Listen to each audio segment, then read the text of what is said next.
आज हम ऐसे लोगों के बारे में बात करने वाले हैं जो हमारी दुनिया से कनेक्ट ही नहीं है, कनेक्ट हैं भी तो नाम मात्र के लिए। आज हम बात करने वाले हैं ऐसे आदिवासियों के बारे में जो अगर ऐसा ही चलता रहा तो वो आगे चल के लुप्त हो सकते हैं।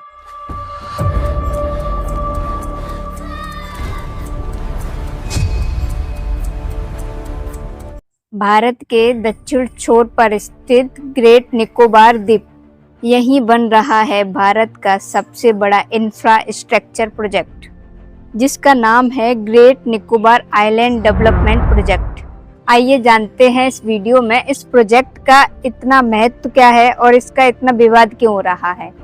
सरकार इस द्वीप पर 72,000 करोड़ की लागत से बना रही है होलिस्टिक डेवलपमेंट योजना, जिसके 4 बड़े हिस्से हैं। एक गहरा समुद्री अंतर्राष्ट्रीय ट्रांसशिपमेंट पोर्ट बना रही है और एक ग्रीनफील्ड एयरपोर्ट बना रही है जो सिविल और डिफेंस दोनों के काम आएगा।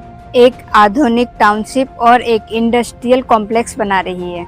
बिजली, सड़क और अन्य आधारभूत सुविधाएं। भारत सरकार का कहना है कि ये प्रोजेक्ट भारत को हिंद महासागर में रणनीति और व्यापारिक दोनों मोर्चों पर ताकत देगा। लेकिन इस प्रोजेक्ट पर कई सवाल उठ रहे हैं, क्योंकि इस प्रोजेक्ट को बनाने के लिए लगभग 130 किलोमीटर तक का जंगल काटने की योजना है। ये इलाका लेदरबैक कछुए, निकोबार मेगापोड जैसे दुर्लभ जीवों के लिए बेहद संवेदनशील है।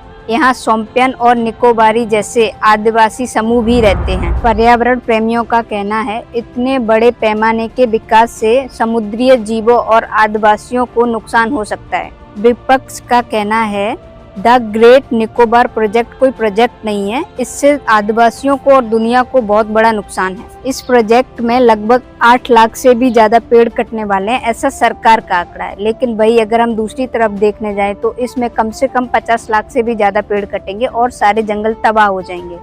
इन जंगलों के कटने से लाखों जीव तबाह हो जाएंगे और कई आदिवासी जनजातियां विलुप्त होने की कगार पर हैं। इन जंगलों के कटने से फायदा किसका होने वाला है, जो सरकार इन पर 80,000 करोड़ से भी ज्यादा लागत लगा रही है। इन जंगलों को कटने से सिर्फ बड़े बड़े उद्योगपतियों का ही फायदा होने वाला है।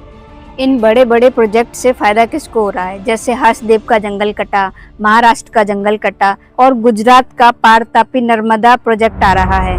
इन सब प्रोजेक्ट का तो आदिवासी विरोध कर रहे हैं, तो फिर ये सब क्यों हो रहा है और इससे फायदा किसको हो रहा है।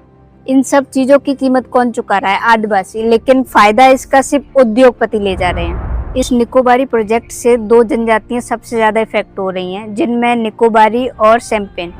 निकोबारी जनजाति तक तो सरकार पहुंच चुकी है, लेकिन जो सैम्पियन जनजाति है वो बाकी दुनिया से कटी हुई है और ये प्रोजेक्ट सैम्पियन जनजाति के लिए बहुत बड़ा खतरा हो सकते हैं। इस प्रोजेक्ट की वजह से उनको एक इंसान के जैसे नहीं, जानवरों के जैसे ट्रीट किया जाएगा।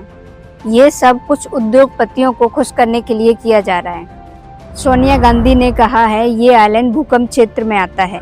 अगर यहाँ पर बड़े पैमाने पर विकास होगा और पेड़ कटेंगे तो प्राकृतिक आपदा आ सकती है।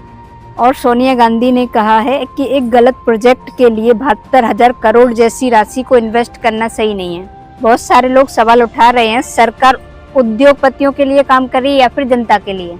अगर ऐसे ही प्रोजेक्ट आते रहे तो आदिवासी संस्कृति और उनकी जनजातियां खत्म हो जाएंगी। अगर इस वीडियो को लेकर आप सभी के मन में कोई सवाल हो तो कमेंट में ज़रूर मेंशन करें और वीडियो को लाइक करना ना भूलें, चैनल को सब्सक्राइब करना ना भूलें। जय जोहार सभी।